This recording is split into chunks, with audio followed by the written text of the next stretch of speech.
Thank you so much for that really heartwarming opening. Erin and I and David have known each other for a very long time, and it's very special to be here today with you guys. So I hope you're all finding comfort in your home as we get through this virtual world. I personally am not complaining at all about not having to stand up in front of a crowd of over 200 people today. And with that, let me go ahead and get started.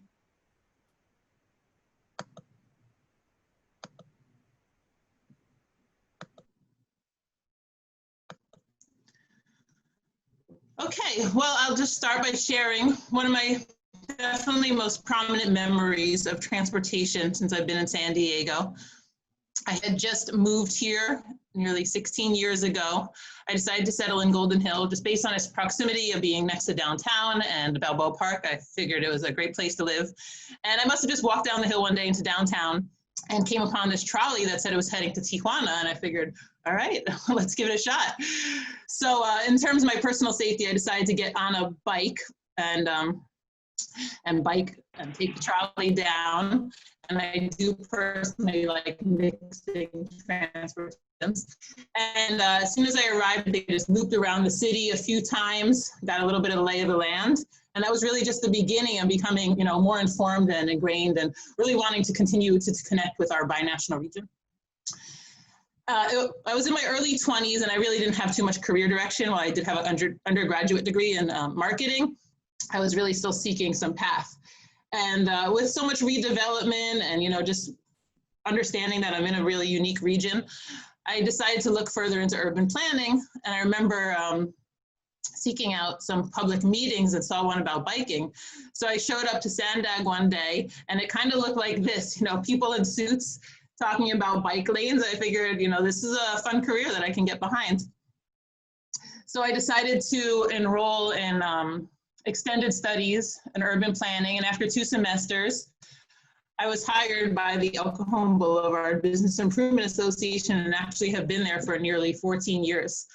Initially, I guess I was really inspired by the fact that they had taken on a number of public improvement projects, such as this beautiful sign and landscaping and lighting, and been talking about advocating around bus rapid transit. So I felt that this was a good place to become more familiar with San Diego and, you know, start working in the field.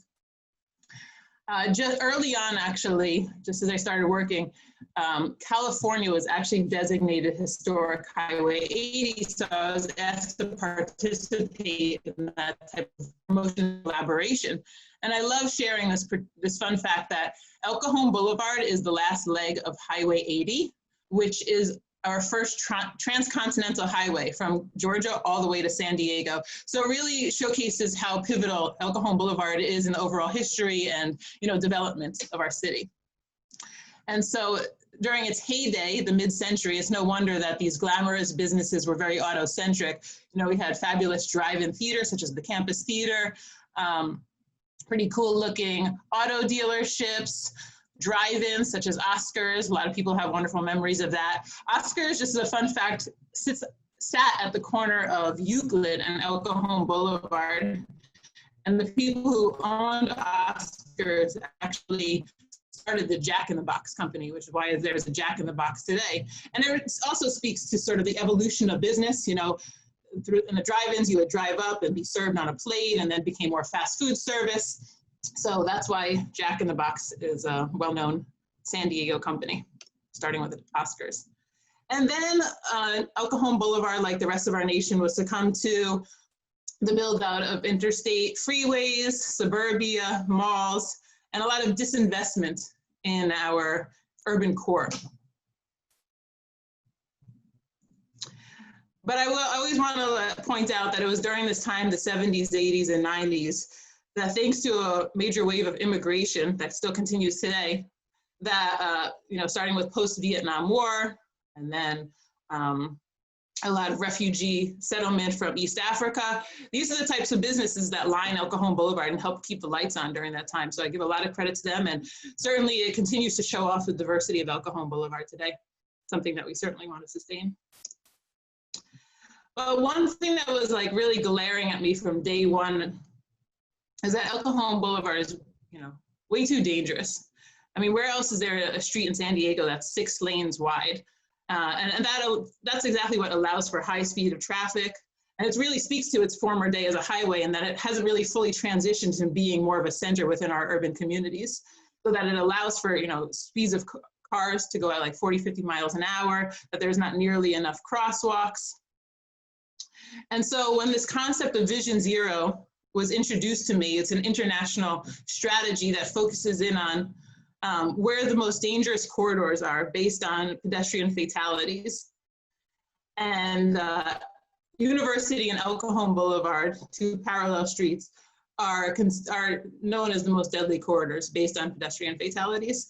And so, you know, I knew that this was something that we needed to be a part of. I actually was hit by a car many years ago on El Cajon Boulevard. Thankfully, it came to a sudden halt just before tapping me, so nothing too bad. But ultimately, you know, I knew all too closely just how dangerous El Cajon Boulevard was. But unfortunately, you know, at San Diego, we sign on to be a partner of Vision Zero. And I think 7 years into it, there's still very little rollout in terms of improving those streets around safety. And, you know, that's just sort of a learning lesson around urban planning in general, that there's a lot of policies and good ideas, but very little action. But ultimately, you know, we have to take action into our own hands and showcase the possibilities.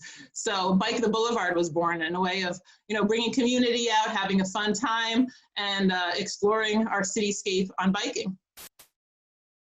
I'm very proud of our organization for taking on this culture of yes, which, you know, explains how we strive to welcome really good ideas and want to work with great partners and come around to more and more projects that bring positive momentum to the Boulevard. So in partnership with others, we rolled out a project called Take Back the Alley to showcase that alleys could be a lot more than places for garbage pickup, that they can be fun places to hang out. And we also transformed several vacant lots on El Cajon Boulevard. This one is Fair at 44. You know, now it's a beautiful place for people to gather. A number of businesses have launched there, great events.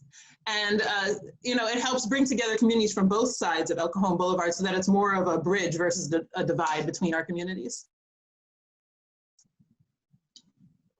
So as we're moving along, you know, in trying to transform El Cajon Boulevard to a safer multimodal street, we are awarded funding from SANDAG for this complete street planning study.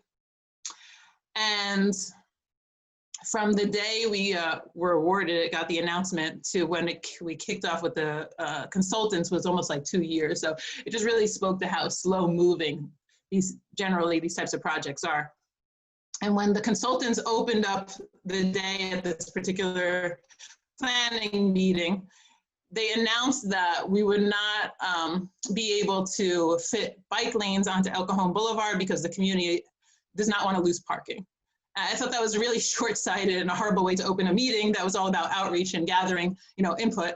But really, that really set the tone for how these consultants wanted to proceed. And unfortunately, we got very little out of this overall project.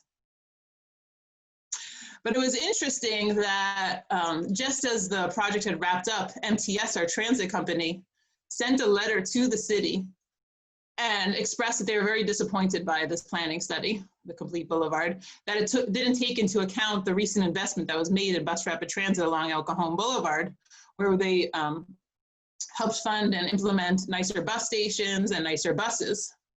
So then it occurred to me, well, if they're willing to see more progress within their project, one of the major missing components of any bus rapid transit project, particularly here in San Diego, is that they didn't deliver on a dedicated bus lane. I mean, that's really what brings about efficiency and higher speeds for buses. So if we can continue to move this conversation of the Complete Boulevard along, how about we try to get, you know, all these partners on board for adopting a dedicated bus lane, and maybe we'll get 2 for 1 out of it and we can make it both a bike bus lane.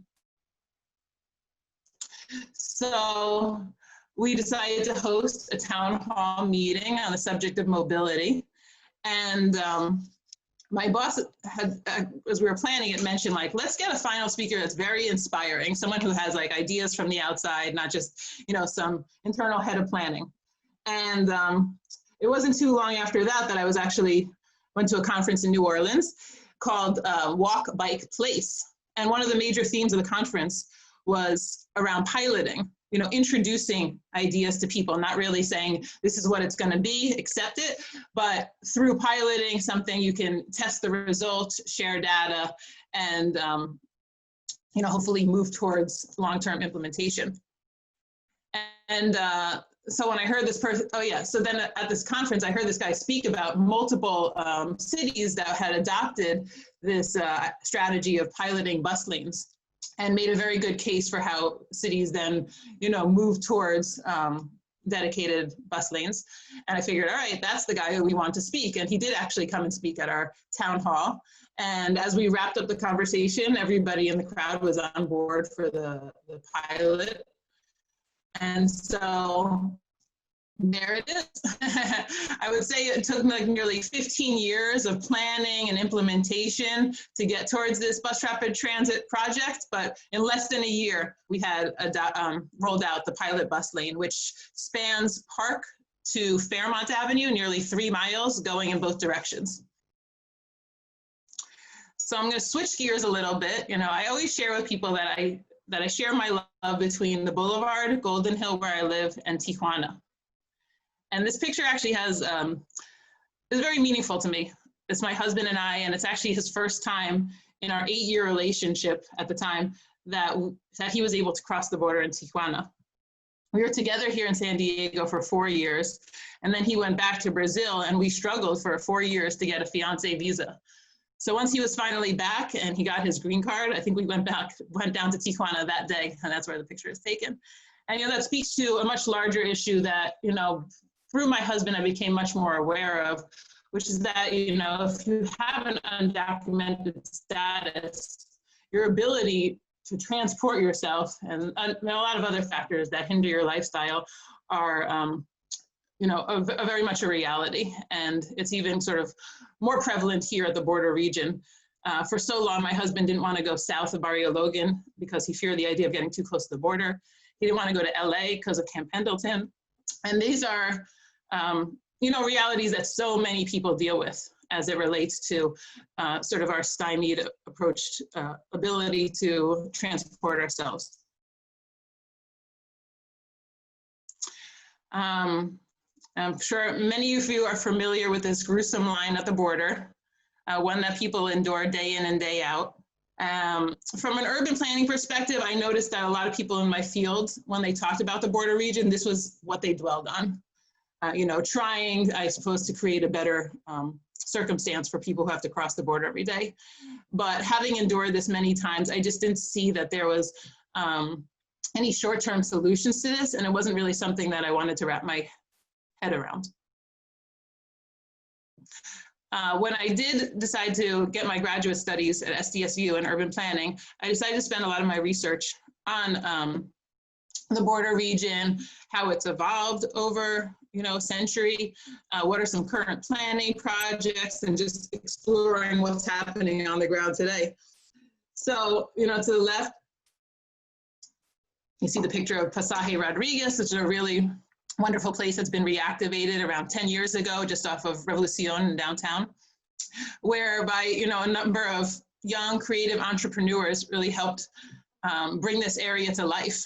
And it's brought in so much attraction to downtown again and really put much more of a positive stance on Tijuana.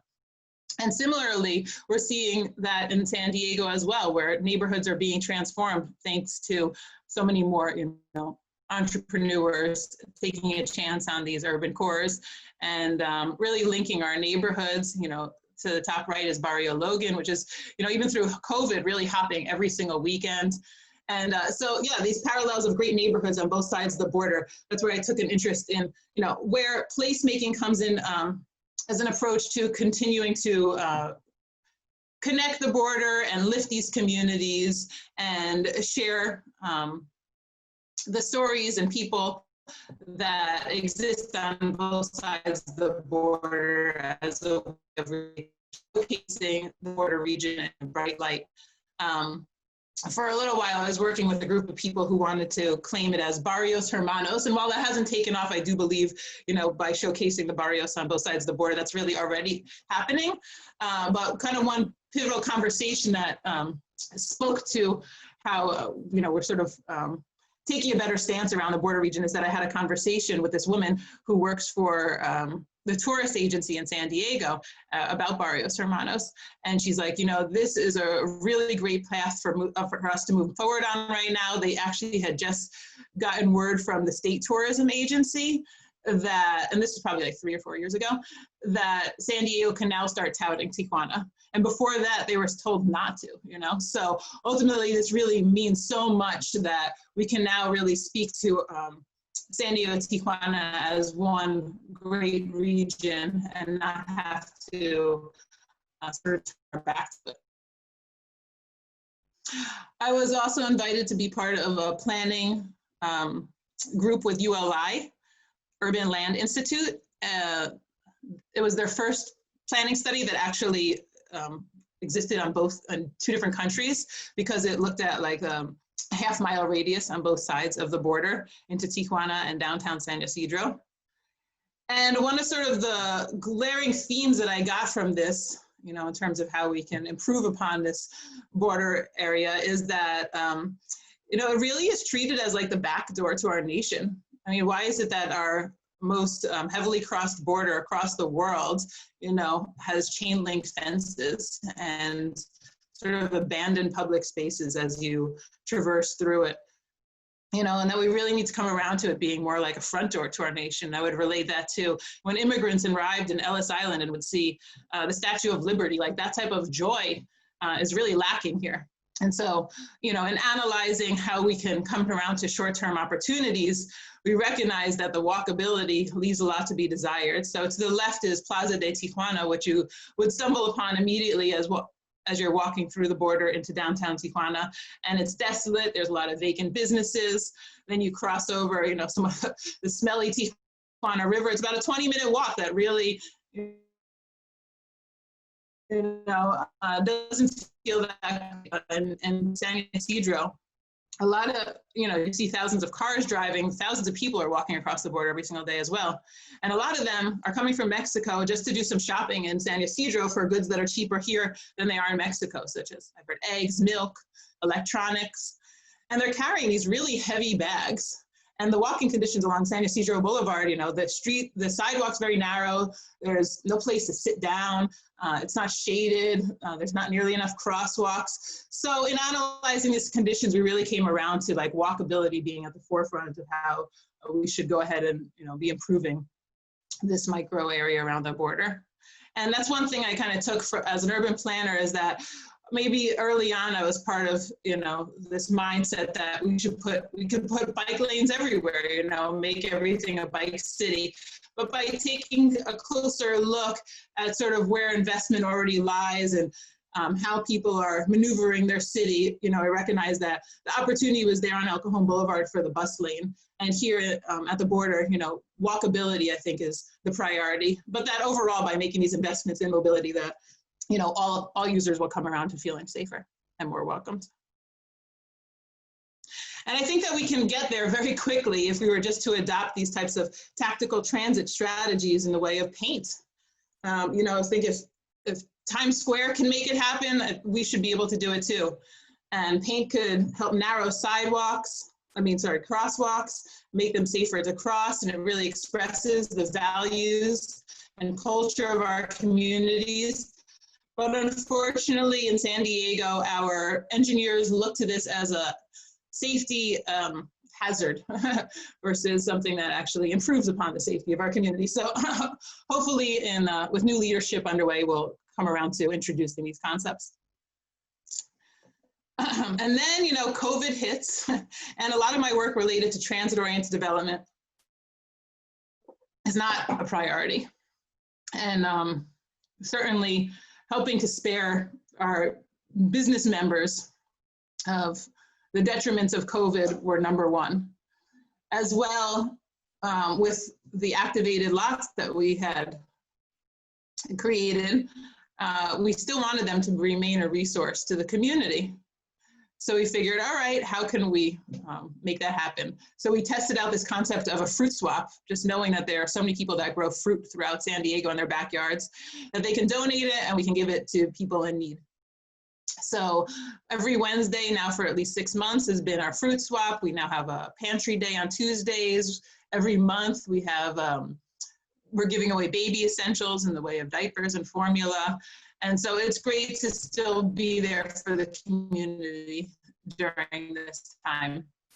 And while I always kind of knock the, the unsafe conditions of cars, on the first day of the fruit swap, here we are realizing that we could be giving fruit out all day to people driving by. We're also awarding our donors with free trees from City Farmers Nursery as a way of them continuing to grow the abundance of fresh fruit throughout our region. And of course, grow trees. There's so many benefits to that, and I'll get into that a little further. I'm also very pleased with the rollout of so many outdoor dining places throughout our city and throughout the country. And that, our public spaces are really feeling more vibrant during this time.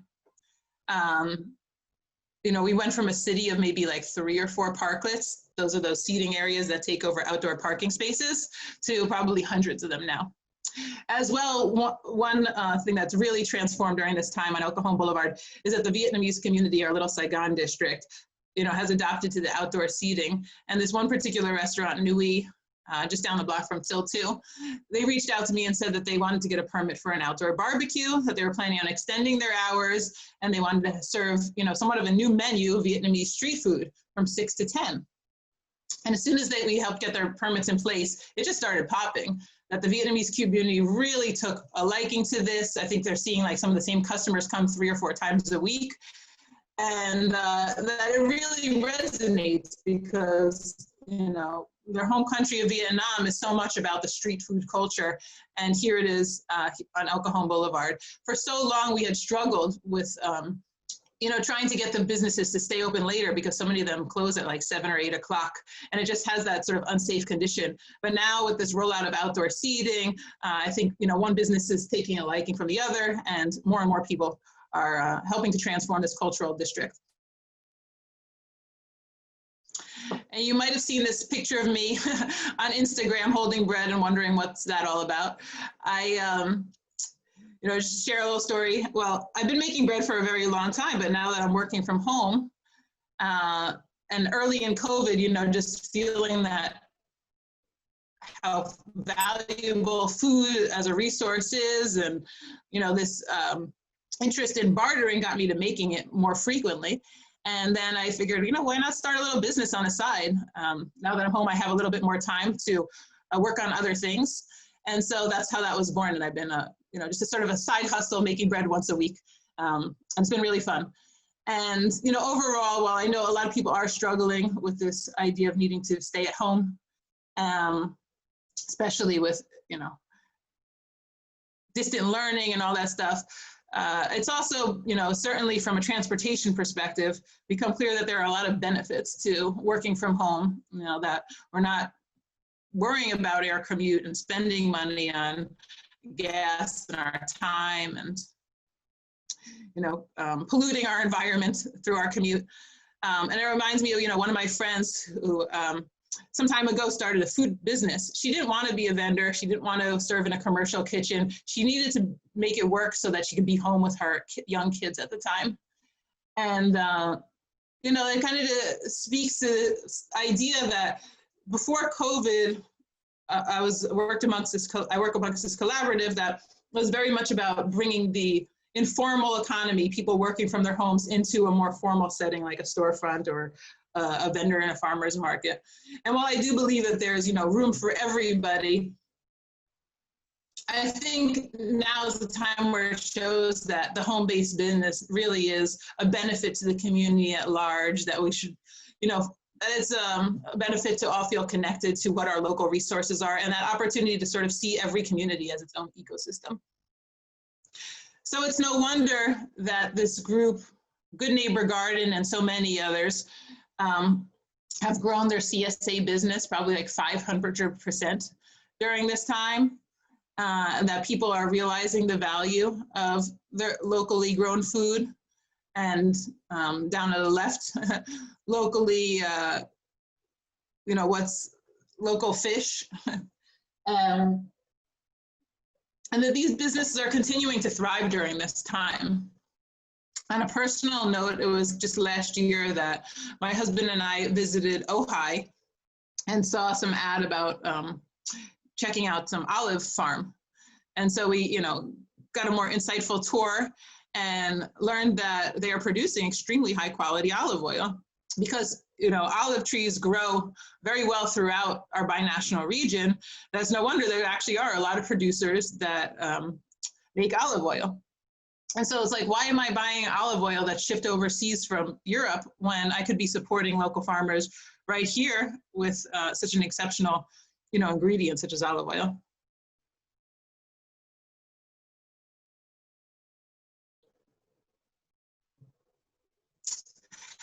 And, on a note of transportation, of course, this aligns very much with our climate action plan.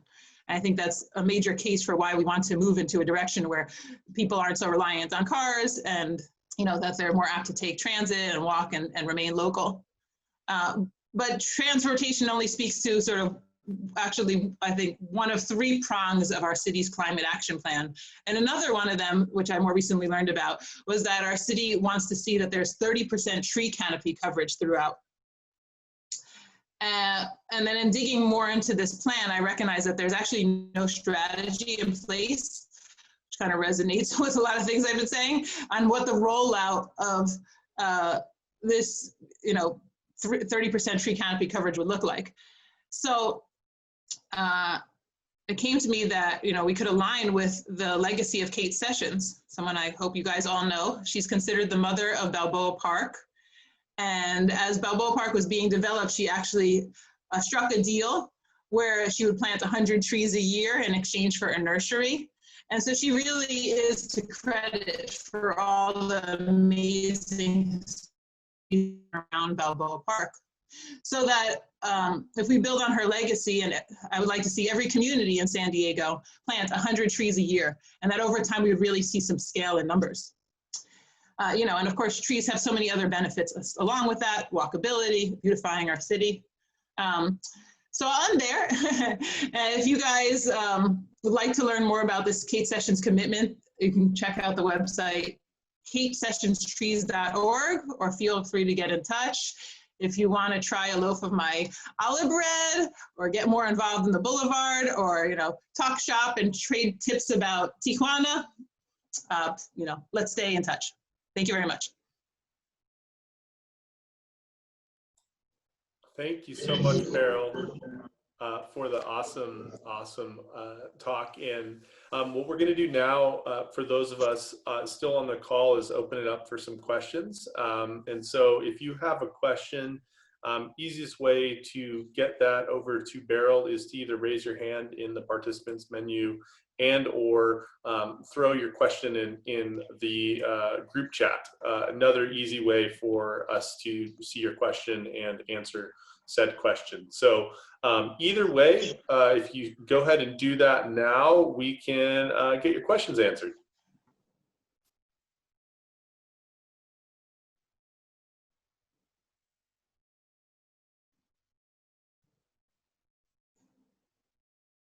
Well, I have a question, so I'll tee it off while everyone's being slow on questions. Beryl, like as creatives and designers and like local folks in the community, I mean, you mentioned earlier in the conversation just about transit how it can be such a long process to do this type of stuff. I'd be curious, like tactically or practically, what we could be doing just in our own with our own time to help kind of support some of these transit initiatives and ensure that our voice is heard in the community as it relates to some of these things really being transformed in San Diego. Well, I really like how you bridge tactical and practical. And I know this is a community that very much has a lot of pride in our city and is already going out and acting, you know, as a local citizen. And I think that's really what has helped transform San Diego into wanting to become more multimodal, you know, and so I feel like we're already doing it, you know, by being on our bikes and shopping local. It's just bringing more precedent to the fact that there are a lot of people in the community that care, that want, you know, that want improved outdoor seating. I suppose, you know, the idea of maybe just talking up ideas with your fellow neighbors and business owners and seeing where, or, you know, joining a meeting here and there and seeing where your voice fits in are various ways of getting involved.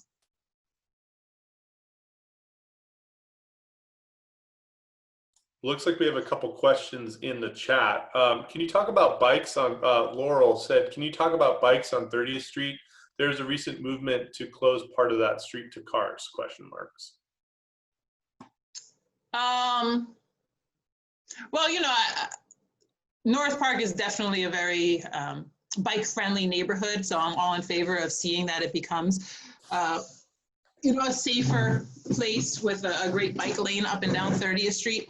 And it's interesting that during this time, well, that before COVID, there was so much fear about, you know, possibly losing parking or street closures. I don't think there's a plan to actually close the street on 30th for bikes, but that now, you know, business owners have went from people who are somewhat staunchly against it to being somewhat, you know, advocates and actually taking part in taking over parking spaces. So, you know, ultimately, I feel like the perspective has changed and we're moving towards the benefits of having more open streets and safer places for people to get around. Ramel's got a great question. Say he wants to start planting trees. How and where does he start? Well, I think a really easy place is to get, you know, a couple people in your community to start talking about what a strategy would look like. You know, if you aren't a property owner, you can, I still believe that some of the sort of low-hanging fruit in terms of getting scaling to like 100 trees a year in your community is by encouraging property owners to just plant them in their yards, and that they'll take on the maintenance as well. You know, when you get into the city street landscape, there's a lot more hoops to overcome. So yeah, it's about garnering, you know, your community to take it on themselves. There will be opportunities to look to schools and maybe churches as well to get a little bit more scale in the way of like possibly 10 to 20. But individually, I think a lot of people, you know, just by getting the conversation going on next door, would get excited about planting trees. If this is something that they can do during this time. In the future, I'd really love to see that people, you know, collectively do it out in public and celebrate actually Kate Sessions' birthday, which is at the end of November, as that's sort of like our annual time to plant 100 trees in our community. And I'm hopeful that we'll get towards that. Awesome. Let's see what else we've got here. Martin asks, what do you see as the greatest challenge to Tijuana and San Diego becoming closer as neighboring cities? I don't know. I feel like the challenge has been overcome. We're, you know, on the positive side of things where, you know, not only is there this like organic flow of people between having to commute to work as well as just the family ties that are naturally occurring, but that people in San Diego are certainly more excited about exploring Tijuana and going further south into like Valle de Guadalupe and vice versa, that there's like, you know, a lot of hipster scenes up in San Diego that Tijuana is checking out. So it's just sort of like, it's continuing to build momentum, and through word of mouth, it's aligning more that we are a binational region. Awesome. Natalia asked, I love the idea about painting streets to make change. I've read a lot of books about this, how it works in other cities. How can we help with those efforts? I'm pretty hopeful that with new leadership, we'll delve into this. It was pretty exciting that we were able to roll out the pilot bus lane, and that was just using stripes of paint and, you know, making something that was being talked about for 15 years into a reality. But yeah, the colors, our city right now is limiting where we can place them. They want them, they don't want them on streets that have that are lighted or have more than 2 lanes of traffic. So they're not really meeting the needs of safety. You know, the idea is to utilize paint as an infrastructure to make our streetscape safer, such as along, you know, our Vision Zero corridors. So by not allowing it to work in that direction, it's really not giving, you know, larger possibilities. But, you know, like I've had talks with Todd Gloria, who I'm hopeful will be our future mayor, and I think he's on board, and certainly, you know, staying in touch with your community and elected officials and sharing these ideas, maybe tagging them on Facebook, stuff like that, I think will continue. We're not too far away, let's just say that, from rolling these types of projects out in San Diego. Hey, Beryl, I've got a question. I'll jump in, and I'm actually going to tack on Natalia's question from George Thornton from the Homebrewer. Having opened and just seen the revolution of the Boulevard, I think over the last 8 years, you know, it's been amazing to see the change in traffic and the support of small business there. It had been challenging previously, pre-COVID, for you know, businesses to have patio parklets, so to speak. You know, the recent relaxing of the rules and this encouragement of public spaces and more walkability. How do you imagine that impacting post-COVID, you know, just in this effort to create more open, usable spaces? I think a lot of people are seeing the value. I'm very pleased that the city, you know, and other groups have relaxed the rules. Actually, I was just in downtown last weekend. I hadn't seen what Fifth Avenue had become. And, you know, with all the street closures and so many parklets, you know, that would have cost like upwards of probably $50,000 to put on every single weekend. And now I don't think they're paying anything. You know, so it's like all these barriers that were in place around, you know, needing cops to secure the streets and infrastructure such as like you needing 6 feet fences is like, it's bogus, you know, and we're making it work on very little infrastructure and people are enjoying it. So ultimately, I think all those fees and barriers are being taken off the table. And that, yeah, thankfully we're going into a much more relaxed environments. Like, you know, when I've been to places like New Orleans or Europe where they don't have so many rules about walking around with alcohol or, you know, limiting people gathering that are under 21 versus over 21, you know, it just feels like this sense of freedom has finally come around. Great. It looks like we've got a question from Carla, and I'll just read this one out real quick. Any news in regards to Howard Avenue as a cycling only lane? Parking in the area is a bit of a stretch for residents with the city's street sweeping. There are residents who are concerned about that. Obviously, yeah, I noticed that like the city wants to create some designated bike routes, but I feel that they're rolling it out, you know, in a very incomplete fashion, where they're just sort of like taking like a half mile here, a half mile there around town, instead of creating like a wonderful network, one that I would imagine would circle around Balboa Park. So that is, you know, ultimately, if you're going to introduce it in sort of a haphazard way, it's not going to be well received by the community. So I would certainly get behind something that was, you know, really well thought out and, you know, enhanced our ability to really enjoy the city via bike. Great. Yeah, I know you're an avid biker. Get around. Let's see. Any other questions from the community? Feel free to post them now.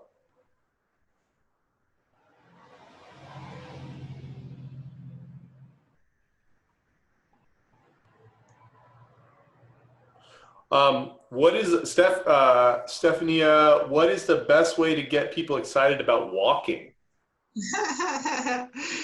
It's true that San Diego really doesn't have too much of a walking culture. I don't think our streetscapes are well designed. You know, there's not enough trees, just not so much of a pleasant environment. Of course, in our older neighborhoods, I think there is a lot of fun exploring to be had, but overall, there are limitations, and it's no wonder that We just don't have the walkability that, you know, New York and other really older cities have, where the streetscape is much more narrow. Right. But I don't know, through COVID, personally, I've been very excited about going around and finding free available fruit around the neighborhood. That gets me excited, or picking flowers. But yeah, definitely maybe checking out various neighborhoods, ones that are around Balboa Park are a good starting point. Awesome. Cheryl asks, I love encouraging bikes. As a person that primarily drives, I see many cyclists buzzing through stop signs and not following road rules, specifically in PB. Are there ways cities are encouraging good cycling behavior? I think urban cyclists take matters into their own hands, and there's really no stopping that. But if you want to, you know, take a more relaxed, enjoyable bike ride, maybe go around the Bay or Coronado, or, you know, or seek out more, you know, maybe less urban riding.